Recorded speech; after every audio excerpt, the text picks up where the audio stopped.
За 3 дахь асуултанд нь хариулт авъя. Энэ 26 онд 7% гэж одоо энэ зөвхөн энэ жилиг хийгээд тодруулж байгаа биш энэ чинь нийтээр ингэ ороод ирсэн байгаа шүү дээ. 2026-27 оны төсвийн төсөөлийн тухай хуульд өөрчлөлт оруулах гэдэг. Тэгэхээр 26 оныхоо энэ төсөв дээр дулаан цахилгааны үн одоо наад захын дулаан цахилгааны үн нэмэгдээд байхад 7% гээд энэ одоо хитрхи өөдрөг төсөөл биш үү? Энэ алдаатай төсөөл, алдаатай тооцоол биш үү?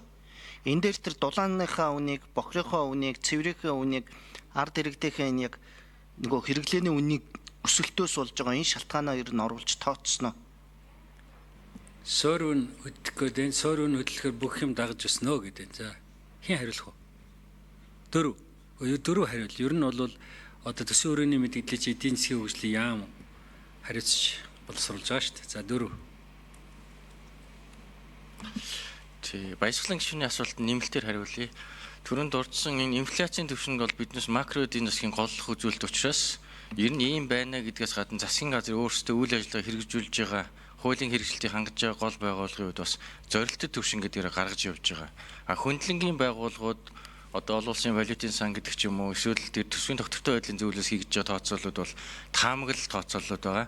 Засгийн газар бол зорилт тавьж байгаа гэдэгтээ гол анхаарчаад түрүүн бас даваа сүрэн даргын хэлж байгаа импортын инфляцид нөлөөлдөг гол зүйл болох валютын ханш, гадаад валютын албан нөөц зэргийг бас ямар төвшөнд барьж явах уу, ямар төвшөнд хадгалах уу гэдэг дээр бас Монгол банктайгаа хамтраад тодорхой тоонууд дээр зорилт тавьж ажилладаг.